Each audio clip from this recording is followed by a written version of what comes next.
உங்கள் the legend new Saravana ஸ்டோர்ஸின் Akshaya Tritiya offer பவுனுக்கு ரூபாய் 1000 தள்ளுபடி. இந்த சலுகை மே 12 வரை மட்டுமே. டெலிவிகிற நேயர்களுக்கு வணக்கம். நான் உங்க விஜய் கல்யாணி. இன்னைக்கு இந்த கான்வர்சேஷன் யாரோட இருக்க போகுது அப்படின்னா, நீங்க பல வருஷமா பார்த்து ரசிச்சுட்டு இருக்கக்கூடிய ஒரு ஃபென்டாஸ்டிக்கான டான்ஸர், கொரியோகிராஃபர், இப்போ வீட்டுக்கு வீடு வாசப்படி அப்படிங்கிற சீரியல் மூலியமா நீங்க பார்த்துருக்கக்கூடிய சால்சா மணி அவர்கள். வணக்கம். வணக்கம் கல்யாணி. வணக்கம். எப்படி இருக்கீங்க? சூப்பரா இருக்கு, ஃபென்டாஸ்டிக்கா இருக்கு.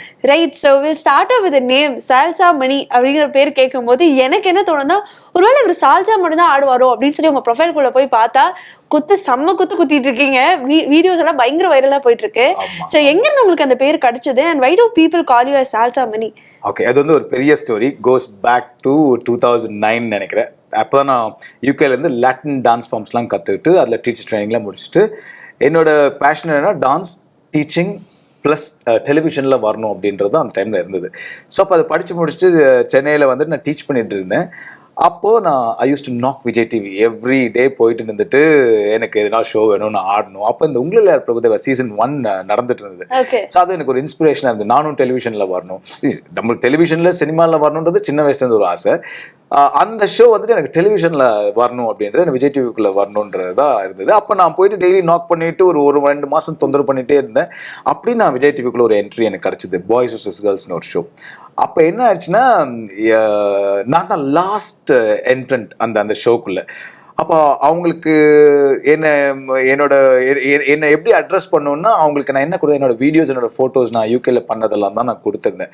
ஸோ அப்போ அவங்க பேசும்போதே அந்த காலத்தில் வந்துட்டு லாட்டின் டான்ஸ் ஃபார்மில் பெருசாக அவேர்னஸ் இருக்காது. எது நம்ம பார்ட்னர் ஆடினாலுமே அது சால்சா அப்படின்னு சொல்லிடுவாங்க. ஸோ அப்போ அவங்களுக்கு என்ன இருந்துச்சுன்னா, அந்த சால்சா ஆடுவார் அந்த பையன், சால்சா ஆடுவார் ஒருத்தர், சால்சா மணி அப்படி பேசி அதுவும் தீபக்கும் டிடி வந்துட்டு ஸ்டேஜ்ல என்ன ரெஃபர் பண்றதே சால்சா மணி அப்படின்னு பேச ஆரம்பிச்சாங்க. ஸோ அப்படிதான் எனக்கு அந்த நேம் வந்து கடந்து அப்படியே போயிடும் போல. ஆமா, ஸோ அப்படிதான் சால்சா மணி வந்தது. அது என்ன ஆச்சுன்னா, எனக்கு சால்சா மட்டும்தான் ஆட வரும், சால்சால மட்டும்தான் ஒரு ஸ்பெஷலைஸ் பண்ணியிருக்கான்ற மாதிரி ஆயிடுச்சு. ஸோ எனக்கு ஒரு சந்தோஷம் என்னன்னா, நம்ம பேருக்கு முன்னாடி ஒரு டான்ஸ் இருக்கு அப்படின்றது ஒரு பெரிய சந்தோஷம். இன்னொரு விஷயத்துல நம்ம சால்சா மட்டும் இல்லை, நம்மளால எல்லாமே பண்ண முடியும், நம்ம எல்லாருமே பண்ணுவோம் அப்படின்றதான். இப்போ அதுதான் நீங்க பார்த்த இந்த ரீல்ஸ். இப்போ ரீல் ஓபன் பண்ணீங்கன்னா இப்போ பாத்தீங்கன்னா குத்து சாங்ஸ் தான் போயிட்டு இருக்கு, அதுதான் வைரலா போயிட்டு இருக்கு. ஸோ அதுதான் காரணம் கல்யாணி. நீங்க வந்து டெலிவிஷன்ல வந்து நாங்க ப்ரிடாமினண்டா பார்க்கும்போது நிறைய டான்ஸ் ரியாலிட்டி ஷோஸ், கொரியோகிராஃபர்ஸ் ஓட ஒர்க் பண்ணி கொரியோகிராஃப் பண்ணி இப்படி பார்த்துருக்கோம். பட் திடீர்னு பார்த்தா நீங்க வந்து ராஜா ராணியில வந்தீங்க சீரியல்குள்ள. அண்ட் இமீடியட்லி வந்து நாங்க பார்த்த வெப்சைட்ஸ்லாம் நிறைய இவருக்கு டான்ஸ்ல ஆப்பர்ச்சுனிட்டி கிடைக்கல, அதனால you want to do acting இப்படிலாம் வந்து நிறைய போட்டிருந்தாங்க. But what is the actual case and why did you choose being in a serial or doing acting as in அந்த மாதிரி? ஓகே, வெரி சிம்பிள்ங்க. அப்படிலாம் எதுவுமே கிடையாது. என்ன ஆச்சுன்னா, நான் எனக்கு ஒரு ஸ்டுடியோ நான் ஓப்பன் பண்ணேன் 2010. ஸோ அதை நான் ரன் பண்ணிட்டு இருந்தேன் for 11 years till 2021 Covid hit ஆகிற வரைக்கும், 2021 வரைக்கும் வச்சுக்கலாமே. ஸோ கோவிட் ஹிட் ஆகிற வரைக்கும் நான் அதில் இருந்தேன். ப்ளஸ் நான் கொஞ்சம் யோகாக்குள்ளே போயிட்டேன். Because as a dancer body is very important. நான் திருப்பி நான் அதுக்குள்ளே ஏன் சொல்லிட்டு இருக்கேன்னா, என்னை பொறுத்த வரைக்கும் சுவர் இருந்தால் தான் சித்திரம் வரைய முடியும்ல, இதுதான் நம்மளுக்கு எல்லாமே as a dancer. So N studio manage பண்ணிட்டு அந்த ட்ராக்ல இருந்தேன். பட் அந்த டைம்ல தான் நான் மூவி கொரியோகிராஃபிக்கும் அப்ளை பண்ணி நான் கொரியோகிராஃபர் கார்டு வாங்கி ஒரு 3 படமும் பண்ணிட்டு I was contented doing all that. அந்த ட்ராக்ல தான் நான் இருந்தேன். ஸோ பிஹைண்ட் த சீன்ஸ்ல நிறைய பண்ணிட்டு இருந்தேன், நிறைய கொரியோகிராஃபி பண்ணிட்டு இருந்தேன். வித் ஜீ தமிழுக்கு டான்ஸ் ஜோடி டான்ஸ்க்கு ஒரு 3 சீசன் பண்ணேன். ஸோ இதெல்லாம் பண்ணிட்டு இருந்தேன். ஸோ நான் in front of the camera தான் வரலையே தவிர பிஹைண்ட் த சீன்ஸ் நான் பண்ணிட்டே இருந்தேன். ஸோ அவ்வளோ அதனால தான் அந்த டைம்ல தான் சோஷியல் மீடியா ரெவல்யூஷன். நம்மளுக்கும் சோஷியல் மீடியாவுக்கும் அந்த டைம்ல பெருசாக கனெக்ட் இல்லைன்றதுனால மக்களுக்கு தெரிஞ்சிருக்காது. அந்த டைம்ல ஒரு வாட்டி தான் வெளியில என்ன ஒரு டெம்பிள்ல இருக்கும்போது பிரவீன் பார்த்துட்டு பண்றீங்களா, சீரியல் பண்றீங்களா, இந்த மாதிரி ஒரு கேரக்டர் இருக்கு பண்றீங்களான்னு தாராளமாக பண்றேன். அகைன் எனக்கு சின்ன வயசுல இருந்து பேஷன் சொல்ல மாட்டேன், ஆக்டிங் பிடிக்கும். நான் சைல்டு ஆர்டிஸ்ட் எல்லாம் சில சீரியல்ஸ் பண்ணியிருக்கேன். ஸோ அதையும் நான் ட்ரை பண்ணியும் அதை எக்ஸ்ப்ளோர் பண்ணணும்னு சொல்லிட்டு அப்படிதான் ராஜா ராணி ஸ்டார்ட் பண்ணது. ஓகே, அதுக்கப்புறம் ராஜா ராணியில வந்து நீங்க தொடர்ச்சியா வருவீங்க அப்படின்னு பார்க்கும்போது அது ஒரு கேமியோவாக மாறிடுச்சு அப்படின்னு தான் சொன்னோம். ஏன்னா இப்போ நாங்க வீட்டுக்கு வீடு வாசப்படியில வந்து ரெகுலரா உங்களை பார்த்துருக்கோம், கேரக்டர் பயங்கர ஸ்ட்ராங்கா இருக்கு. அதே எலிமெண்ட் தான் நாங்க ராஜா ராணிலையும் எதிர்பார்த்தோம். பட் வாட் ஆக்சுவலி ஹேப்பன், உங்களுக்கு கேரக்டர் சொல்லும் போதே வந்து அது கேமியோ அப்படிங்கிற மாதிரி சொன்னாங்களா, இல்ல நீங்க எவென்ச்சுவலா you got into some other project or what actually happened? அது வந்து கேமியோவா ஆயிருச்சு, வேற ஒன்றும் இல்லை. ஆக்சுவலா நல்ல ஒரு ரோல், ஆக்சுவலி இம்பார்ட்டன்ட் ரோல். அது பிரதர் கேரக்டர் வந்து ராஜாராணியோட பிரதர் கேரக்டர் இம்பார்ட்டன்ட் ரோல். அதுதான் ட்விஸ்ட். நான் தான் என் தங்கச்சியை மாற்றி கல்யாணம் பண்ணி கொடுத்துருவேன் என்னுடைய செல்ஃபிஷ் மோட்டிவ்காக. ட்ராக் அப்படி தான் போகும், பல வருஷம் போக வேண்டிய ஒரு ட்ராக் அது. என்னன்னா கோவிட் டைமில் என்னோட கிளாஸை மூடிட்டேன். அப்போ ராஜாராணி வந்துட்டு இருக்கு. நான் அந்த டைமில் நான் என்ன பண்ணியிருந்தேன்னா என்னோட dream to do a masters in dance true. அப்போ அதுதான் நான் பண்ணணும்னு ரொம்ப நாள் அதை நான் வேறு அப்ளை பண்ணி வச்சுருந்தேன். சரி கோவிட் இருக்கு பார்த்தா ராஜாராணி பண்ணிட்டு இருக்க நடுவில் out of 200 people 6 people got selected. அதில் நான் ஒருத்தன் யூகேல. என்ன பண்ணுறது, இது இந்த ட்ராக்கும் நல்லா பில்டப் ஆகிட்டு இருக்கு. அப்போது நான் பிரவீன் கிட்ட கேட்டேன், இந்த மாதிரி வந்திருக்கு. ஒன்றுமே சொல்ல, நீங்கள் போய் பண்ணுங்க மணி, அது முக்கியம் இல்லை, நீங்கள் அதை பண்ணுங்க அப்படின்னா. So nice of him to tell me that. ரொம்ப சந்தோஷமாக, அதை ஒரு சைடில் பெயின்ஃபுல்லாக இருந்து ராஜாராணி விட்டுட்டு போகிறோமேன்ட்டு. ஆனால் அதில் என்ன பெஸ்ட் திங் நடந்துச்சுன்னா, நான் யூகே போயிட்டேன் படிக்கிறதுக்கு. அங்கேருந்து ஒரு 4 எபிசோட்ஸ் என்னை பிரேக் பண்ணாமல் கட் பண்ணாமல் என்னை அங்கேருந்து ஷூட் பண்ணி நான் இங்கே பண்ணிட்டு இருந்தேன். பார்த்தீங்கன்னா நான் அமெரிக்கா போகிற மாதிரி இருக்கும் அதில் அந்த ஸ்டோரி படி. ஸோ நான் வந்து யூகேல படிச்சுட்டு இருக்கேன், அங்கேருந்து நான் அமெரிக்கா ஷூட் பண்ணி அனுப்பிச்சிட்டு இருந்தேன். நீங்கள் ஷூட் பண்ணி? நானே ஷூட் பண்ணி அங்கேருந்து ஒரு 4 எபிசோட்ஸ் 5 எபிசோட்ஸ் நான் இங்கே பண்ணேன். ஸோ அதுக்கப்புறம் அண்ணன் வந்துட்டு இந்தியாவுக்கு வர மாதிரி ஸ்டோரி மாறினது. அப்போ தான் நான் வெளியில், அப்போ தான் நான் அதுக்கப்புறம் கண்டினியூ பண்ண முடியல. அதுக்கப்புறம் அந்த கேரக்டரும் ட்ராப் பண்ணிட்டாங்க ஒரு ஃபியூ எபிசோட்ஸில். ஸோ இதுதான். ஸோ அது கேமியோவா ஆக்சிடென்டலாக கேமியோவா ஆயிடுச்சே தவிர அது பெருசாக இருக்க வேண்டிய ஒரு விஷயம். சரியா, ஒரு விஷயம் அடையிறதுக்கு இன்னொரு விஷயம் லூஸ் பண்ண வேண்டியது இருக்கும். அப்படி தான் அது. ஓகே. ஸோ கோவிட்ல வந்து உங்களுடைய ஸ்டுடியோ வந்து மூடினதாக சொன்னீங்க. Is it because of the financial crunch that you had or what was the reason? See, obviously, என் ஸ்டுடியோ மட்டும் இல்லை, எல்லா ஸ்டுடியோவும் அந்த டைமில் ஃபினான்ஷியல் கிரன்ச்சில் தான் இருந்தது. பெரிய பெரிய ஜாம்பவான்ஸ்லாம் அந்த டைமில் க்ளோஸ் பண்ணாங்க. 11 பிரான்ச்சஸ் வச்சிருக்கவங்களாம் இன்னைக்கு 1 பிரான்ச், சில பேருக்கு பிரான்ச்சஸ் கூட இல்லை. ஃபார் எக்ஸாம்பிள் என்ன மாதிரி. ஸோ இப்போ நான் ஸ்டுடியோ ஸ்டார்ட் பண்ணலாம், பட் இப்போ நான் பர்பஸ்ஃபுல்லாக ஸ்டார்ட் பண்ணாமல் வச்சிருக்கேன்னு வச்சுக்கோங்களேன். ஸோ ஃபினான்ஷியல் கிரன்ச்ன்றது டெஃபினட்டாக எல்லாரையும் ஹிட் பண்ண மாதிரி என்டர்டெயின்மெண்ட் இண்டஸ்ட்ரியுமே ஹிட் ஆச்சு. சினிமாவுக்கு ஃபார் எக்ஸாம்பிள் கோட் லைஃப் வந்துட்டு got stalled for so many இயர்ஸில் அந்த மாதிரி. ஸோ அந்த மாதிரி எல்லா இண்டஸ்ட்ரியுமே ஹிட் பண்ண மாதிரி டான்ஸ் இண்டஸ்ட்ரியும் டான்ஸ் ஸ்கூல்ஸுமே அது ஹிட் பண்ணது. That is one of the main reasons. ஆமாம், 2 வருஷம் போட்டு வச்சுட்டு வாடகை கொடுத்து நம்ம எங்கேருந்து போவோம் முடியாதுல்ல. ஸோ அந்த மாதிரி தான் அப்படி தான் அது க்ளோஸ் பண்ணது. ரொம்ப கஷ்டமாக இருந்தது. ஐ ஹேட் அரௌண்ட் அந்த டைம் வரைக்கும் எனக்கு ஃப்ளோட்டிங்காக ஒரு 150-200 ஸ்டூடெண்ட்ஸ் இருந்துகிட்டே இருப்பாங்க கிளாஸில். ஸோ எல்லாத்தையும் மூட வேண்டியதாகிடுச்சு. Again, we should start back again. So let's also talk about வீட்டுக்கு வீடு வாசப்படி. ஸோ அந்த ப்ராஜெக்ட் உங்களுக்கு எப்படி அமைஞ்சது அண்ட் இப்போ எமனாவோட பேர் பண்ணிட்டு இருக்கீங்க? காஸ்ட் அண்ட் க்ரூ பற்றி சொல்லுங்க. மர்ஜ் ஆயிட்டீங்களா இல்லை ஹவுஸ் க்ரூ? செம்ம காஸ்ட் அண்ட் க்ரூ. இன்ஃபேக்ட் நான் 2 days பிஃபோர் பிரவீன் கிட்ட பேசும்போது சொன்னேன், இந்த டீமோடைய வைபே வேலை மாதிரி இருக்குது. இப்போ நீங்கள் பார்த்தீங்கன்னா நாங்கள் டீமாக தான் டான்ஸ் ஆடிட்டு இருக்கோம், ரீல்ஸ் பண்ணிகிட்டு இருக்கோம். நாங்கள் அடுத்தது என்னென்னலாம் ரீல்ஸாக பண்ணணும், என்னெல்லாம் காமெடியாக பண்ணணும்னா நாங்கள் பிளான் பண்ணி போட்டு பண்ணிகிட்டு இருக்கோம். ஸோ அந்தளவுக்கு எல்லாமே ஜெல் ஆகிட்டோம், வைப் ஆகிட்டோம். ஒரு நல்ல ஃப்ரெண்ட்ஷிப், ஒரு நல்ல என்ன சொல்கிறது, ஒரு ஃபேமிலி மாதிரி ஆகிட்டு சூப்பராக போயிட்டுருக்கு. அகெயின் வீட்டுக்கு வீடு வாசப்படி வந்து நான் யூகேலேருந்து வந்துட்டு என்னடா பண்ணலாம் அப்படின்னு யோசிச்சுட்டு இருக்கும்போது சரி சும்மா பிரவீனுக்கு பேசுவோம் சொல்லி பேசி வெயிட் பண்ணுங்க மணி உங்களுக்காக ஒன்று பண்ணிட்டு இருக்கேன்னு சொன்னார். ஓகே, எனக்கு செம்ம சந்தோஷமாயிடுச்சு. ஏன்னா சரி நம்ம ராஜாராணி விட்டுட்டு போகணும், விட்டுட்டு போய்ட்டு நம்ம திருப்பி வந்துட்டோம், என்ன பண்ண போகிறோம், திருப்பி கேட்கலாமா வேணாமா பேசலாமான்னு அவர் எனக்கு முன்னாடி எனக்கு ஒரு கேரக்டர் பிளான் பண்ணியிருக்காரு அவரோட பிளானிங்கில். ஸோ அப்படி போனேன், ஆடிஷன் அட்டன் பண்ணேன், ரொம்ப பிடிச்சது அவங்களுக்கு. இந்த கேரக்டர் ஃபிக்ஸ் பண்ணாங்க. அண்ட் திஸ் இஸ் இந்த சீரியலில் ஒரு இம்பார்ட்டண்ட்டான ஒரு கேரக்டர். ஃபேமிலியில் ஒரு இதுக்கு என்னோட கேரக்டருக்கும் என் ஃபேமிலிக்கும் எனக்கும் யமுனாக்கும், அதாவது விக்ரம் அண்ட் ஷாருக்குன்ற ஒரு ட்ராக்கே செப்பரேட்டாக இருக்குது. ஸோ அதுதான் அதோடைய journey. So as a team நாங்கள் சூப்பராக ஜெல் ஆகிட்ருக்கோம், ஃபென்டாஸ்டிக்காக இருக்குது. அண்ட் நீங்கள் சீரியல் பார்க்கும்போது ரொம்ப ரிச்சாக இருக்கும், பாஷாக லஷ்ஷாக இருக்கும் serial. It's a good feel வீட்டுக்கு வீடு வாசப்படி டெஃபினட்டாக. ஓகே, ஐ திங்க் இந்த கேரக்டர்லேயும் கொஞ்சம் கிரே ஷேட் இருக்குது. நீங்கள் ப்ரீவியஸாக பண்ண கேரக்டர்லேயும் நெகட்டிவ் ஆஸ்பெக்ட் இருக்குல்ல. ஸோ உங்களை நெகட்டிவ் கேரக்டர் அப்படின்னு பார்த்தா உங்கள் முகம் வந்து டக்குனு பிரவீன் சாருக்கு ஞாபகம் வருதா இல்லை அது எப்படி? ஆக்சுவலாக போன ராஜாராணிலையும் பார்த்தீங்கன்னா அது கிரே ஷேடே கிடையாது. கிரே ஷேடா மாறிடுச்சு. கிரே இல்லை, நான் பண்ண வரைக்கும் அது கிரே ஷேடாக தான் இருந்தது. ஆனால் ஆக்சுவலாக ட்ராக் போக போக அது கிரே ஷேடாக மாறி நான் எதுக்காக இது பண்ணேன், தங்கச்சி மேலே நான் எவ்வளோ பாசம் வச்சிருக்கேன், தங்கச்சியை நான் எப்படி ப்ரொடெக்ட் பண்ணுறதெல்லாம் இருக்க வேண்டிய விஷயங்கள் அந்த இதுலேயுமே நீங்கள் பார்த்த ஃபர்ஸ்ட் ஆஃப் ஃபியூ எபிசோட்ஸ் மட்டும்தான் அந்த கிரே ஷேடில் இருக்குமே தவிர இட்ஸ் ஆக்சுவலி என் மேலே ரொம்ப பாவம் வந்துடும், ரொம்ப பிட்டி பண்ண போகிறீங்க எல்லாருமே. ஸோ அப்படிதான் என் கேரக்டர் இருக்கும். அதை கிரேன்னு இருக்க முடியாது, பயங்கர ஸ்கோப்பில் ஒரு கேரக்டர், சின்னதாக ஒரு கிரே ஷேட் ஸ்டார்டிங்கில் இருக்குமே தவிர அது சேஞ்ச் ஆகிடும்.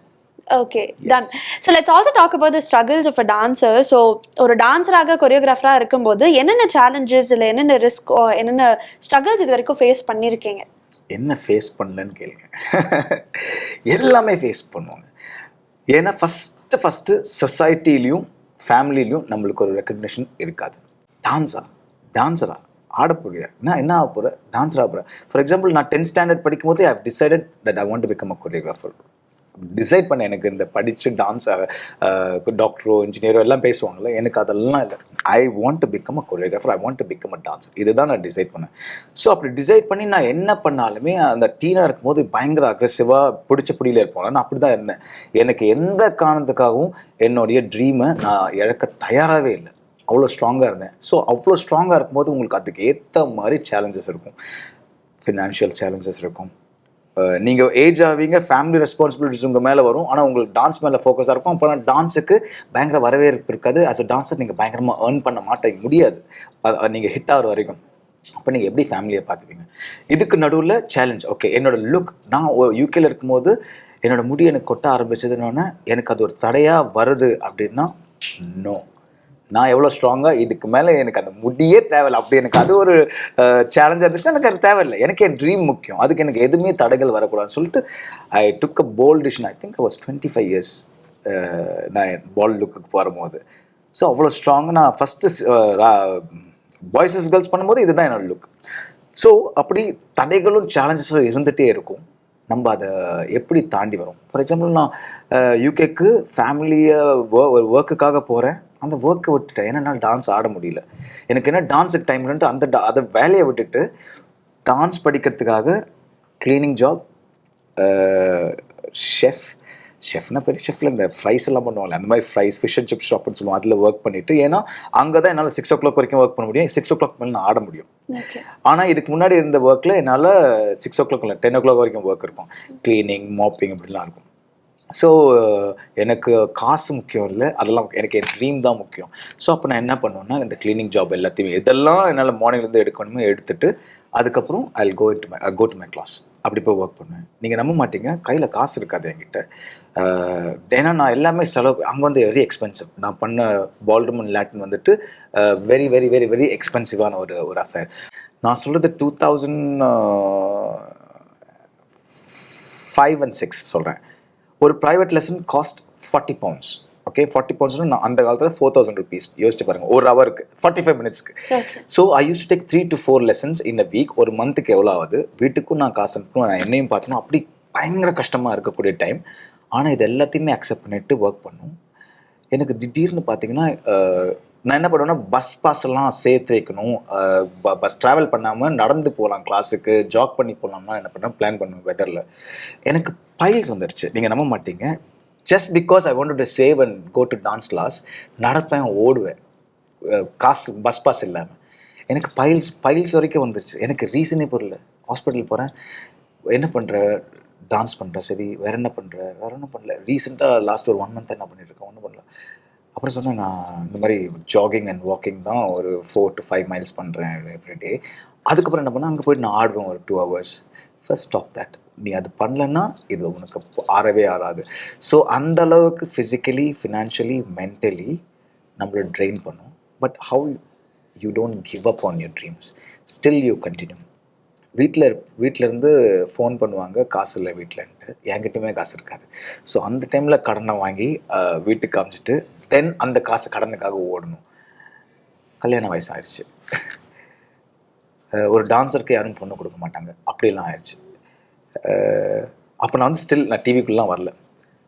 ஓகே சரி பரவாயில்ல. நான் சொன்னேன் எனக்கு அப்படின்னா கல்யாணமே நான் யோசிக்கல. எனக்கு தேவை எனக்கு என்னோட கெரியர் தான், எனக்கு என்னோட டான்ஸ் தான் முக்கியம்னு சொல்லிட்டு நம்ம ஹிட் ஆனாலுமே ஓரளவுக்கு நம்மளை பேசப்பட்டு பிரபலப்பட்டாலுமே அவனை டான்ஸர் தானே, அவனை எதுக்கு லவ் பண்ணணும், அவனை எதுக்கு கல்யாணம் பண்ணும், அப்படிலாம் நடந்திருக்கு. என் பர்சனல் லைஃப்லேயே நடந்திருக்கு, எனக்கே நடந்திருக்கு.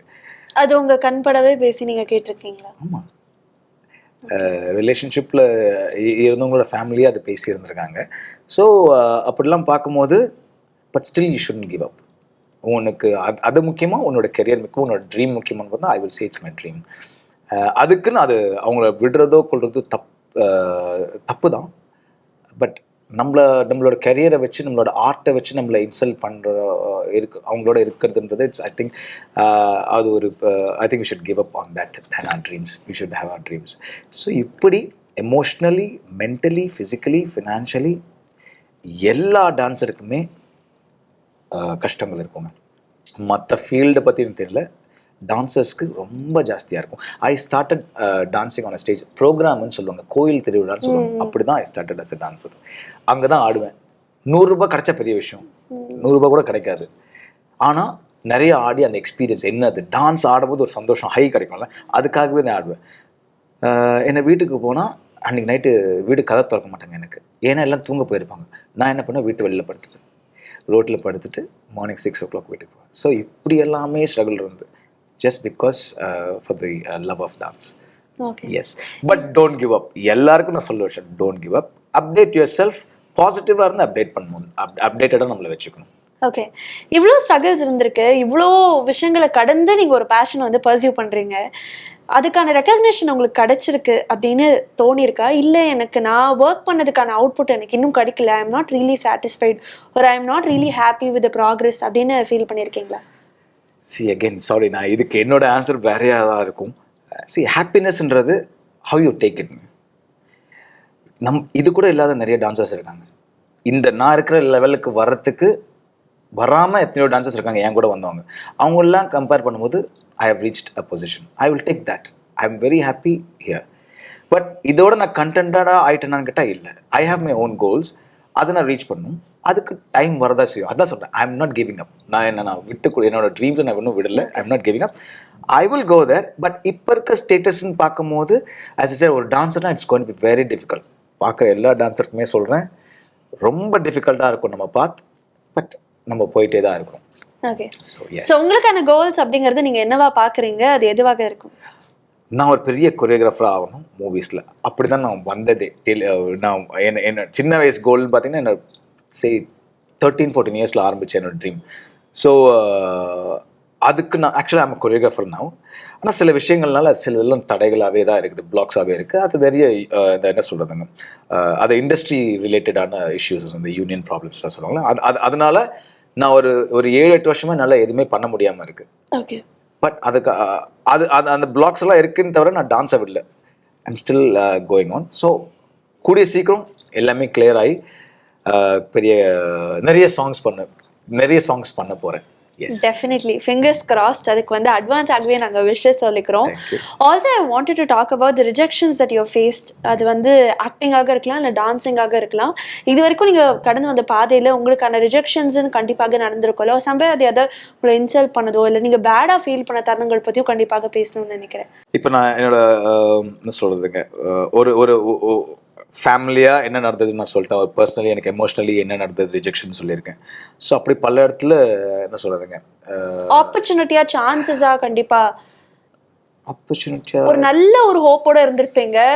திடீர்னு வந்து ஏதாவது ஒரு காரணத்தினால அது நடக்காமல் இருக்கும். பட் மேபி அது நடந்துன்னா இன்னைக்கு நீங்கள் வேற ஒரு ஸ்டேட் ஆஃப் பொசிஷனில் இருந்திருப்பீங்க. அந்த மாதிரி ஏதாவது நடந்திருக்கா? எஸ், சில ரிஜெக்ஷன்ஸ் வந்துட்டு நம்மளால இருக்காது, பட் வேற பல காரணங்களால இருக்கும். ஃபார் எக்ஸாம்பிள் வேட்டை மன்னன் ஒரு படம், நெகட்டிவ் ஷேடில் பெரிய டீமோட சிம்பு சார் நெல்சனுடைய ஃபர்ஸ்ட் மூவியாக இருக்க வேண்டிய படம். அதில் பார்த்தீங்கன்னா நெல்சனுடைய ஃபர்ஸ்ட் ஃப்ரேமில் நான் தான் இருப்பேன், என்ன தான் சுடுவாங்க, சிம்பு சுடுவார், அப்படி தான் இருக்கும் ட்ரெய்லர் பார்த்தீங்கன்னா. அது வந்து ஒரு பெரிய ஓப்பனிங்காக இருக்க வேண்டியது. அதை நான் ரிஜெக்ஷன் வந்து not because of me, but because of the situation. அந்த படத்துக்கு அமைஞ்சது வந்துட்டு அப்படி அமைஞ்சது. ஸோ மேபி எனக்கு வேட்டை மன்னனில் ஒரு ஓப்பனிங் அப்போ இருந்திருந்தா இந்நேரத்துக்கு வேற மாதிரி இருந்திருக்கலாம். ஓகே. அதே மாதிரி மற்ற ரிஜெக்ஷன்ஸோட நிறைய என்ன சொல்லுங்க, மூவிஸ் போகும்போது அல்ல ப்ராஜெக்ட்ஸ் போகும்போது இந்த பால் லுக்கில் இவர் இருக்கார், இவர் தேவையானுவாங்க. ஸோ இந்த பால் லுக் நான் எதுக்காக இருக்கிறேன்னா because I am a dancer. எனக்கு என்னோட லுக், என்னோட ஹேர் வந்துட்டு ஒரு ப்ராப்ளமாக இருக்கக்கூடாது நான் பண்ணது என்னோட கெரியருக்கு, என் டான்ஸ்க்காக. பட் இதுவே எனக்கு நிறைய இடத்துல பிளாக்காக இருந்திருக்கு. சால்சா மணின்ற name is a big block. நான் ஃபஸ்ட்டு சொன்ன மாதிரி சால்சான்ற நேம், இவர் சால்சா மட்டும்தான் ஸ்பெஷலைஸ் பண்ணுவார், இவர் சால்சா மட்டும்தான் ஆடுவார்ன்றது இருக்குது. ஸோ அதில் எனக்கு நிறைய ரிஜெக்ஷன்ஸ் இருந்திருக்கு. எனக்கு ஜாஸ்தி எல்லாருக்கிட்டும் இன்ட்ராக்ட் பண்ணி பயங்கர சோஷியலாக இருக்க தெரியாது, அது என்னோட கேரக்டர். அங்கே ரிஜெக்ஷன் வந்திருக்கு. ஏன்னா நான் ஜாஸ்தியாக எல்லாருக்கூடையும் பழகி பேசி இந்த மஸ்காலாம் போட்டு இதெல்லாம் எனக்கு பண்ண தெரியாது. டைரெக்டாக பேசுவேன், கொள்வேன். எதனா என்னை கேட்டேன்னா கண்டிப்பாக அந்த ப்ராஜெக்ட் பண்ணுவேன், நானாக போய் நிறைய இடத்துல லாக் பண்ணுவேன். ஸோ அந்த மாதிரி நிறைய ரிஜெக்ஷன்ஸ்லாம் இருந்திருக்கு. அது எல்லாத்தையும் அக்செப்ட் பண்ணி தான் ஆகணும். சில விஷயம் நம்ம சேஞ்ச் பண்ண முடியும், சில விஷயங்கள் சேஞ்ச் பண்ண முடியாது. அதனால தான் இவ்வளோ நாளைக்கு டிலே, நிறைய ப்ராஜெக்ட்ஸ் பண்ண முடியாமல் போனது கூட. ஸோ ரிஜெக்ஷன்ஸ் டெஃபினட்டாக இருக்கும். அகெயின் நம்மளுடைய டெக்னிக்கல் ஆஸ்பெக்ட், நம்மளுடைய பாடி, நம்மளுடைய டான்சிங்னு ஒரு ஸ்டைல் இருக்கும். அது வந்துட்டு காமன் கிரவுண்ட்ஸோட ஒத்து போகாது, கமர்ஷியலாக ஒத்து போகாது. அதுவுமே ஒரு பெரிய ரிஜெக்ஷன் தான். ஓகே, ஸோ எல்லாத்தையும் ரிஜெக்ஷன் பற்றி பேசிட்டோம். மறக்க முடியாத அப்ரிசியேஷன் பற்றியும் கண்டிப்பாக பேசணும். நீங்கள் பண்ண பர்ஃபார்மன்ஸஸ்க்காக சம்பாதியாத இண்டஸ்ட்ரியில் இருக்க ஆட்கள் இல்லை உங்களுக்கு ரொம்ப பிடிச்சவங்க அப்ரிஷியேட் பண்ணது மறக்கவே முடியாது தருணம்? நிறைய இருக்குங்க. எனக்கு இப்போ வரைக்கும் நீங்கள் நம்ப மாட்டீங்க, பல எவ்ரி எனக்கு இருக்கக்கூடிய ஒரு சின்ன ஃபேன் பேஸ்ன்னு சொல்லுவேன், அது நான் பெருசுன்னு சொல்ல மாட்டேன். ஆனால் எல்லாருமே என்ன சொல்கிறது, இன்னைக்கு வரைக்கும் தே ரெக்கக்னைஸ் என்ன, அந்த பர்ஃபார்மன்ஸ், ஒரு பர்ஃபார்மன்ஸும் சொல்லுவாங்க. என்னோட காஸ்டியூம் வரைக்கும் அந்த பர்ஃபார்மன்ஸில் நான் என்ன காஸ்டியூம்னு போடுவாங்க. எனக்கு பெரிய ஜாம்பவான் கிட்ட இருந்து ஒரு ரெக்கக்னேஷன் வரணுன்றதை விட ஆடியன்ஸ் கிட்ட இருந்து இப்போவும் சொல்லுவாங்க, எல்லாருமே சொல்லுவாங்க, அண்ணா நான் உங்களை பார்த்த போது அப்படின்வாங்க. அண்ணா நீங்கள் நான் சின்ன வயசில் உங்களை பார்த்த போது, இப்போ இருக்க கரண்ட் டைரக்டர்ஸ் பார்க்கும்போது விஜய் சேதுபதி சார் சொல்வேன். ஃபார் எக்ஸாம்பிள் என்ன படம், இறைவி ஷூட்டிங்காக நான் அசிஸ்டன்ட் கொரியோகிராஃபராக போயிருக்கேன் கேரளாவில். அப்போ வந்து இறைவி படம் அப்போ சேதுபதி சார் வந்து பெரிய ஹிட், பெரிய மாஸ் ஹிட்டில் இருக்காரு. அப்போது கேரளாவில் போயிட்டு ஒரு ஹோட்டலில் ஸ்டாப் பண்ணிட்டு அங்கேருந்து டிரான்சிட் வேற ஒரு இடத்துக்கு என்னோட ரூமு. அப்போது குளிர், அந்த அந்த மலப்புரம் பக்கத்தில் ஏதோ ஒரு இடம் நிறுத்திட்டு நான் ஒரு கீழே டீ, அந்த ஒரு ஹோட்டல் இருக்குது, நான் கீழே டீ குடிச்சிட்ருக்கேன். பார்த்தா இவங்க எல்லாமே கார்த்திக் சுப்ராஜ் சார் எல்லாமே ஸ்டே பண்ணிருக்காங்க, அஞ்சலி, கார்த்திக், நம்ம விஜய் சேதுபதி சார் எல்லாம் ஸ்டே பண்ணியிருக்க ஹோட்டல். அது எனக்கு தெரியாது, பாபி சும்மாலாம் அங்கே தான் இருக்காங்க. அப்போது நான் கீழே போயிட்டு ஒரு டீ குடிச்சிட்ருக்கேன். திடீர்னு பார்த்தா, ஏன்னா எனக்கு டைம் இருக்குது, என்ன நெக்ஸ்ட் டிரான்சிட்க்கு ஷிஃப்ட் நான் எங்கே போடணும். திடீர்னு பார்த்தா விஜய் சேதுபதி சார் வராரு, மேலேருந்து இறங்கி நான் இருக்க கடைக்கு கீழே வராரு. நான் ஒரு டீ குடிச்சிட்டு பட்டுன்னு அவரை பார்த்தோன்னே, நான் அவருக்கு எங்கே நம்மள தெரிய போகுது, நம்ம அப்படி இப்படி திரும்பிட்டு நான் பாட்டுக்கு திரும்பி டீ குடிச்சிட்ருக்கு. மணினாரு தூக்கி வாரி போட்டுச்சு. விஜய் சேதுபதி சார் கேரளாவில் ஒரு இடத்துல இருக்கும்போது என் பேரை கூப்பிட்றாரு, மணி அப்படின்னாரு. திரும்பி பார்த்தேன், ஹலோ சார் நீ என்ன எங்கே அப்படின்னாரு. இல்லை சார் நான் தான் அசிஸ்ட் பண்ண வந்தேன். நான் உன்னோட பெரிய ஃபேன்ரா அப்படின்னாரு. பாருங்க, எனக்கும் அவருக்கும் ஒரு இன்ட்ராக்ஷன் கூட எங்கள் லைஃப்பில் நடந்ததே இல்லை. ஃபர்ஸ்ட் டைம் அவர் என்னை பார்க்குறாரு, நான் அவரை பார்க்குறேன். அவர் என்ன சொன்னார், நான் உன்னோட பெரிய ஃபேன்ரா, எனக்கு உன் டான்ஸ்னால் ரொம்ப பிடிக்கும். அந்த மாதிரி இப்போ நிறைய பேர் பார்க்கும்போது அதை என்கிட்ட சொல்கிறாங்க, நிறைய ஆர்ட்டு சொல்லுவாங்க. பாபி சிம்மா ஒரு வாட்டி பேட்டை படத்துக்கு ஃபர்ஸ்ட் சாங் மரண மாசுக்கு நான் அசிஸ்டன்ட் கொரியோகிராஃபர் பண்ணேன். நான் பண்ணிகிட்டே இருப்பேன், கேமரா முன்னாடி பார்த்துட்டே இருப்பார். புஷ்ஷோட மாஸ்டர் செம்மையாக பண்ணீங்க மாஸ்டர், தலைவர் மாதிரியே பண்ணுறீங்க மாஸ்டர், கூட்டு கிஸ் பண்ணார் என்ன. ஸோ இதெல்லாம் என்னென்னா அப்ரிசியேஷன்ஸ் தான். ஆனால் நிறைய ரஜினி சார் வந்துட்டு அப்படி பார்த்துட்டு அப்படி இருந்தார். அவர்கிட்ட நம்ம பயங்கரமான ஃபேன் நான் ரஜினி சாருக்கு. ரொம்ப நேரம் அப்படி பார்த்துட்டே இருந்தார். அவர் எப்படா என்கிட்ட இன்ட்ராக்ட் பண்ணுவாரா, நான் எப்படா இன்ட்ராக்ட் பண்ண முடியுமா அப்படின்னு நினச்சிட்டு இருந்த டைமில் அவர் என்னை நோட்டீஸ் பண்ணிகிட்டே இருந்திருக்காரு. இப்போ பாபி சிம்மா எப்படி ரசித்தாரோ, கார்த்திக் சுப்ராஜ் சாரோ அப்போ சொன்னார், மாஸ்டர் செம்மையாக பண்ணுங்க. நான் அசிஸ்டன்ட் தான், அசிஸ்டன்ட்டையும் மாஸ்டர் தான் கூப்பிடுவாங்க. அப்போது மாஸ்டர் செம்மையாக பண்ணுறீங்க, தலைவர் மாதிரியே பண்ணுறீங்கலாம் சொல்லுவார்.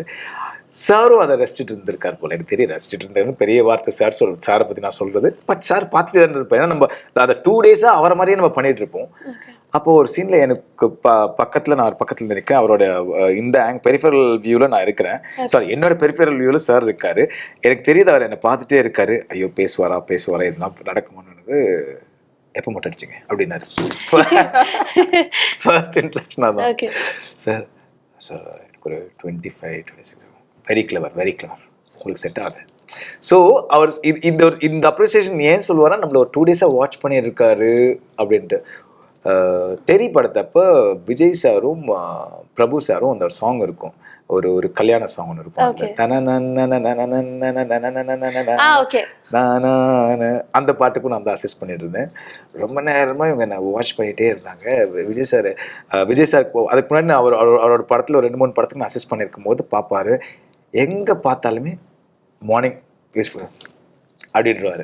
எனக்கு அது ரொம்ப சந்தோஷம். அதை நம்மளை ரெக்கக்னைஸ் பண்ணி நம்ம ஃபேஸ் அவுட் தெரியுதுன்னு ரெக்கக்னைஸ் பண்ணி அதை விஷ் பண்ணிட்டு போவார். அப்போ திடீர்னு ஒரு வாட்டி அந்த சாங் நடந்துட்டு இருக்கும்போது நம்மளுக்கு திரும்பி பார்க்குறேன், என்னை பார்த்துட்டு 2 பேரும் சிரிச்சிட்டு இருக்காங்க. பிரபு சாரும் விஜய் சாரும் பேசிட்டு எதுவும் சிரிக்கிறாங்க. ஏன்னா நான் துருன்னு வேலை பண்ணேன். அதாவது நான் விஜய் சார் மாதிரி உட்காந்துப்பேன், தாலி கட்டுற மாதிரி ஆக்ட் பண்ணேன். ஸோ இதெல்லாம் பண்ணி காட்டணும் ஆஸ் அன் அசிஸ்டன்ட். ஸோ இப்படி பண்ணி திரும்பி பார்த்தேன், பிரபு சார் சொல்லுவார், நல்லா பண்ற நல்லா இருக்குன்னு சொல்லி. ஸோ இதெல்லாம் ஒரு அப்ரிசியேஷன். எஸ். பார்த்தா லிஸ்ட் போய்கிட்டே இருக்கு. ஐ திங்க் நீங்க ஒர்க் பண்ண ப்ராஜெக்ட்ஸ் பத்தியும் கேட்கணும். நீங்க சொல்லும்போது சொல்லிட்டீங்க, தலைவரோட ஒரு படம் சொன்னீங்க, இது வரைக்கும் நீங்க ஒர்க் பண்ண ப்ராஜெக்ட்ஸ் பத்தியும் கண்டிப்பாக பேசியே ஆகணும். நிறைய படம் அசிஸ்டண்டா ஒர்க் பண்ணியிருக்கேன். கிட்டத்தட்ட ஒரு 20-25 ஃபிலிம்ஸ் அசிஸ்டண்ட்டாக ஒர்க் பண்ணியிருக்கேன் அசிஸ்டன்ட் கொரியோகிராஃபராக. ஒரு 3 படத்துக்கு கிளாஷ் ஒர்க்னா நான் தான் வந்துட்டு பண்ணுவேன். அது டான்ஸ் சீக்வன்ஸாக இருக்காது. இப்போ ஃபார் மெர்சலில் இந்த ஃபுட்பால் ஏரியாவில் நடக்கக்கூடிய நிறைய டான்ஸிங், இந்த சியர் லீடர்ஸ், இதெல்லாம் நான் ஒர்க் பண்ணேன் அந்த படத்துக்கு. தெரியலையுமே இந்த திருவிழா சீன்ஸ்லாம் இருக்கும். ஸோ அதை நான் கிளாஷ் ஒர்க் பண்ணேன். ஜவானுக்கு கூப்பிட்டாங்க, என்னால் போக முடியல. நான் இப்போ யூகேல படித்தேன் என்னோட எக்ஸாம். ஸோ அட்லி சாரோட எல்லா ப்ராஜெக்ட்டுமே கூப்பிட்டுருவாரு. I think I'm blessed with that. அவர் வந்துட்டு ஓகே இன்னொரு கொரியோகிராஃபர் வேணும்னா அவர் டக்குன்னு மைண்டில் வந்துடும் போல, சால்சா மணியை கூப்பிடுங்க அப்படின்னு சொல்லுவார். ஏன்னா நான் ஒர்க் பண்ண வரைக்கும் சின்சியராக ஒர்க் பண்ணிட்டு இருப்பேன். யூகேல இருக்கும்போது எனக்கு கால் வந்துச்சு, சார் பாம்பேல இருக்காரு, உங்களை கூப்பிட்றாருன்னு. நான் சொன்னேன், சார் யூகேல இருக்கேன். என்ன படம் சார்? ஜவான் சார் உங்களை பார்க்கணுன்னு. Sir it's big opportunity again missed. ஒரு ட்ரீம்காக நம்ம சேஸ் பண்ண போகிறோம், ஒரு ஆப்பர்ச்சுனிட்டியை மிஸ் பண்ணிட்டோம். ஸோ உங்களுடைய ஃபேமிலி பற்றியும் கண்டிப்பாக பேசி ஆகணும். உங்களுடைய ஒய்ஃப் பற்றி சொல்லுங்கள், எவ்வளோ சப்போர்ட்டிவ் அவங்க? எனக்கு என் ஒய்ஃப் வந்து பெரிய ஸ்ட்ரென்த்துங்க. நான் ஒரு விஷயத்தில் டவுன் ஆனால் கூட என்னை டவுன் ஆகாத, நீ நினைக்கிற மாதிரி ஆள் இல்லை, நீ உனக்கு இன்னும் கூட பவர் இருக்குது, ஸ்ட்ரென்த் இருக்குது, நீ எனக்கு சால்சா மணின்ட்டு நான் அடிக்கடி சொல்லிட்டு இருக்கிறது என் ஒய்ஃப் தான். நான் வந்து ஒரு சாதாரண மணியாக தான் இருப்பேன். நான் ஒரு யோகா டீச்சர், நான் ஒரு டான்ஸ் டீச்சர், நான் அப்படி தான் நினச்சிட்டு இருப்பேன் எப்பவுமே. யோகாவும் கற்றுக் கொடுக்குறீங்க நீங்கள்? ஆமாம், நான் யோகா ட்ரெயினர், டீச்சர். நான் அது ஒரு சர்டிஃபிகேட். ஸோ நான் அப்படி தான் என் மைண்ட் செட் இருக்கும். ஆனால் இவங்க தான், நீ வந்து salsa Mani, your artist, your dancer, your choreographer, என்னை சொல்லிகிட்டே இருக்கிற ஆள் அவங்க தான். நான் கண்டிப்பாக டவுன் ஆகிருக்கேன் 2-3 இன்ஸ்டன்ட்டில் லைஃப்பில். ஆனால் அந்த டைம்லலாம் என்னை தூக்கி விட்டது என் ஒய்ஃப் தான். இன்றைக்குமே எனக்கு சப்போர்ட். எனக்கு என்ன நல்லா இருக்குது, நான் என்ன போட்டால் நல்லா இருக்கும், என்ன போட்டால் நல்லா இல்லை, இது எல்லாமே அவங்க எனக்கு சொல்லுவாங்க. எல்லாத்துலேயுமே என்கரேஜ் பண்ணுவாங்க. அவங்க நல்லா இல்லைன்னா she'll be the first critic to say இது நல்லா இல்லை, இது இப்படி மாற்றலாம். அதே மாதிரி அதை ஹர்ட் பண்ணாமல் சொல்லுவாங்க. ஸோ அதுதான் ஒரு பார்ட்னருக்கு தேவை, ஒரு ஆர்டிஸ்ட்டுக்கு தேவை. என்ன பண்ண கேவலமாக இருந்துச்சு, வேறு எதனா அப்படி சொல்லாமல், இந்த இடத்துல இப்படி இருந்திருந்தா இன்னும் பெட்டராக இருந்திருக்குமோ, சூப்பராக பண்ணீங்க, ஆனால் அந்த இடத்துல அப்படி பேசுவாங்க என்கிட்ட. ஸோ அவங்க வந்து பெரிய ஸ்ட்ரென்த், எனக்கு பயங்கர strength, support. It was really nice talking to you. Thank you so much for being here and all the best. உங்களுக்கு வீட்டுக்கு வீடு வாசப்படியில் டெய்லி வீட்டில் எல்லாருமே பார்க்க போகிறாங்க. இன்னும் இன்ட்ரெஸ்டிங்காக கேரக்டர் மாற போகுதுன்னு சொன்னீங்க. We really look forward to that. நீங்கள் இன்னும் நிறைய கொரியோகிராஃபி பண்ணுவோம் in films அப்படிங்கிறதா எங்களுடைய ஆசை. So fingers crossed for that as well. Thank you. கண்டிப்பாக நிறைய கொரியோகிராஃபி பண்ணுவோம். That's my dream. விட்டவே மாட்டேன். In few years டெஃபினட்டாக பெருசாக வரப்போகிறேன். அண்ட் வீட்டுக்கு வீடு வாசப்படி ரொம்ப நல்லாயிருக்கும். Please watch character Vikram and Charu. as a family நாங்கள் பெரிய ஜேர்னியாக கொடுக்க போகிறோம். Thank you very much, Kalyani. Thank you so much. Viewers.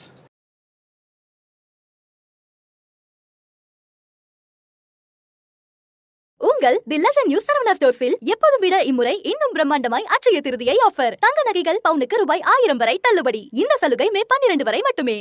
Vikatan welcome back இப்ப வெறும் 29 ரூபாயில். ஜூனியர் விகடன், ஆனந்த விகடன், நாணயம் விகடன் உள்ளிட்ட 8 டிஜிட்டல் இதழ்கள், வேல்பாரி, நீரதிகாரம், அணிலாடம் முன்றில் உள்ளிட்ட கிளாசிக் தொடர்கள், சுஜாதா, எஸ் ராமகிருஷ்ணன், அசோகமித்ரன் உள்ளிட்ட நட்சத்திர எழுத்தாளர்களின் சிறுகதைகள் என 29 ரூபாயில் 3 மாதங்களுக்கு விகடனை அன்லிமிட்டடாக படிக்க இப்போதே சப்ஸ்கிரைப் செய்திடுங்கள்.